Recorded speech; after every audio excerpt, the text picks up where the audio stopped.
Welcome to the Visionary Chronicles, a business strategy podcast where we provide insight to those looking for creative, executable strategies built around the latest disruptive ideas, innovative cultures, product creators, and marketing solutions. On this episode of the Visionary Chronicles, I want to go back to product. I want to go back to really understanding a term that's being thrown around a lot these days, and I wanted to kind of dig my heels in a little bit here and kind of give you some information, my thoughts, in regard to disruption. And, so I term this disruption, how to break away from your competitors. And really, that's what it takes. When you look at brands that are generational in nature, ones that have set the standard in their particular product category, each and every one of those have had disruption along the way. And I'm going all the way back to Vanderbilt with trains, to Carnegie with steel, with the John D. Rockefeller with oil. Each of these giants were disruptors, because they change the way that we interact on a daily basis, how we live, where we go, how we process information, whatever it happens to be. Throughout generations, individuals like this are disruptors. They've found something that was needed, but not yet realized. That's a disruptor. And you'll have incremental innovations. You'll see things that are innovative, and they're really a breakaway design, a breakaway product, but there's something that's tagged off a disruption to a category, to a product, whatever it happens to be. And disruption, again, is the pinnacle of innovation. Disruption is completely defining a new way of thinking, a new process, a completely different product that was never invented before or never thought of before. And so it effectively is innovation on steroids, I call it. It's really that level of innovation that very few, if any, attain over their career or over the generations of their product life cycles, or whatever it happens to be from a measuring standpoint. And when we talk about disruption, we're talking about being able to completely change the way a service is rendered, a product is built or used. And also, all of these are opportunities to disrupt innovation, where innovation is a cornerstone of disruption. It's not disruption itself. So when you look at being disruptive, it's a significant risk to be a disruptor, and why there's so few out there that have taken the risk or having set a course to be a disruptor. But they had the vision, and I say visionaries, and this is again why I use the term disruption and disruptors, is because disruptors, being there are so few of them, were truly visionaries and found a way to break through significantly higher hurdles than what you'll have to go through to achieve an innovation versus a disruption. So when you look at disruption, that is the pinnacle of innovation. Innovation of being a cornerstone of disruption, disruption completely obliterating the way that we do something.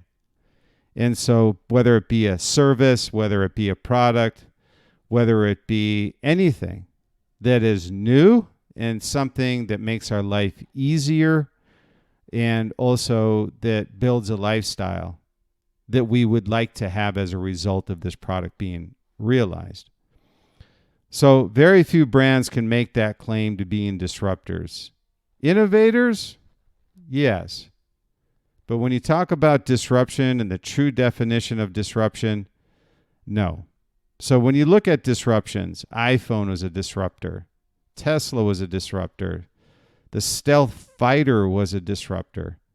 And Amazon is a disruptor. So all of these have either been disruptors, created a breakaway design, something that was a complete divergence or radical change from something established or long-standing. So in order to move ahead of your competition, you must be an innovator, one who's consistently creating and realizing breakaway designs and products. But in order to lead in your category, and for that matter, actually create a new category, product or service, you must be or have been a disruptor. And that to me is the core difference when you talk about disruption, is that word can't be loosely thrown around because of, by definition, what you have to achieve in order to be classified as a disruptor. So there are many barriers you have to overcome and hurdles that you have to jump over in order to enter the gates of being a disruptor. So I want to make sure that we look at this from the standpoint of what a disruptor is and what an innovation is and what a breakaway is. So I define this as, again, breaking away from your competition through disruption. All three of those pieces, just to be clear, are important for you to lead in your category. But innovations allow you to be a leader in your category for a period of time. A disruption allows you to be a leader in your category for generations, just because of the cause and effect and the amount of time that you put in to realizing this disruption moves you generations ahead of your competition. And a great example that I use, but it is certainly worth noting here as well on a disruption. If you were to look back on when Steve created the iPod, when the iPod came out, the intention behind this was that he had a vision greater than just the iPod. He had a disruptor within the category, but he also behind that had another disruption to the music industry. So when you look at disruptive products, ones that completely change the game on how things are done, how we absorb information, how we work, how we interact with people, a service that is provided to others. When you look at the iPod, that disrupted how we listen to music. And then as it progressed, it migrated. So the iPod then changed the music industry itself through the music store and how we engaged with the music industry. No longer did you buy albums. No longer did you buy, back in the day, CDs. You don't have to travel to the store. So truly, it is a process-driven disruption. So we had a product-driven disruption that led to a service disruption. So he had a 2-for-1 on one product to start with. No wonder this thing was a success, and one that allowed him to draw down many generations of products off of this disruptive, iconic product.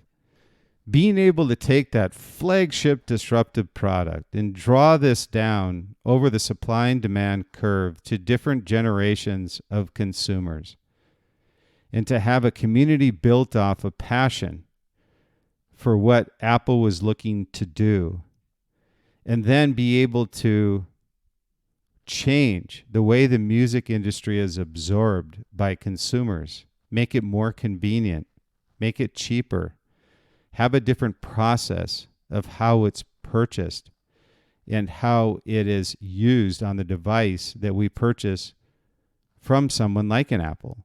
So moving from the iPod to the Apple Music Store, then migrating and integrating these into what eventually turns into the iPhone. So there's another disruption in the industry. Nobody thought that you would be able to integrate all of these pieces of the puzzle into a phone that you can carry around with you on a day-to-day basis and be able to interact on your calendar, everything you would traditionally do on your computer, effectively it would turn in your ability to be able to do that on the iPhone itself. And that's where we stand today. So it's a great example of the difference between an innovation and someone who is disrupting a product category or completely changing the way a service is provided. Both product and a service, in this case being the music industry, the product being how we listen to music and how we purchase music and how we acquire. So these things are all pieces of the puzzle that are disruptive by nature. So when I looked at this, I said, well, what are some of the traits of these true disruptors? And there's really 3 I came up with. Again, there's many more, but I prioritized these and said, what do I see in these individuals? What do they do? And these traits of disruptors. And the first one I looked at was they completely change how we interact with others, how we work, or process information. What they do, what they create, what they build, whatever it happens to be, it makes our life easier. Whether it's a computer with a faster processor, and the processors that we see every year, or in this case, every month in some instances that are changing, how fast the computers run or how they process information. That's an innovation. The true disruption was the computer itself. And when you look at the board or the processor itself, there can be a disruption there, but it has to completely change the game on how processors are actually built, miniaturization, whatever it happens to be, there's your disruption. But they completely change how we interact with others, work, or process information. That's the first thing. Second thing is they reinvent a category. They basically blow it up or start over. And this many times happens inside the computer industry, but it happens in other products as well, consumer products. Also, what we've really seen lately is cloud-based computing completely blowing up desktop applications. So that's a disruption, cloud-based computing. That was a disruption to the actual software that you put on your computer. So it reinvents a category, blows it up, or they start over. And then the third is they create a culture of relentlessly out-innovating yourself first.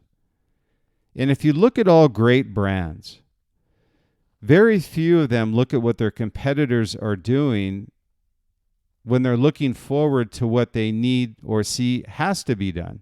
And what I mean by that is that if you're looking in the rear view mirror, you're going to go off course at some point. So you want to make sure that you're always looking forward. You know, what's the road ahead? You're the leader in your category. Others are looking to you for leadership if you're a disruptor. So don't look in the rear view mirror as to what your competition is doing. Look rather to who you're serving and what they don't have already or what they would ideally need to have without asking them. That truly is a vision driven by disruption or innovation. So 3 pillars of that, disruption being the pinnacle, innovation being the cornerstone, and breakaway being the product piece, those 3 pieces together allow you to maintain your category leadership in your industry. But disruption is an ingrained culture, with disruption being the ultimate prize. And innovation and breakaway design being pieces of that puzzle as well, but disruption is the ultimate prize. And what you want is to build a culture inside of your brand of relentlessly innovating, looking to find a disruption that reinvents your category. And your culture adapts, it leads, and inevitably crushes your competition as a result. So I say find a way to disrupt, but understand that there's cornerstones and launching pads to disruption that come through innovation and breakaway designs. Those are very difficult, and those are starting points to those that find a disruption. So I say always out-innovate yourself first and be genuinely great. And you'll find a way to disrupt, and as an end result, allowing you to break away from your competition.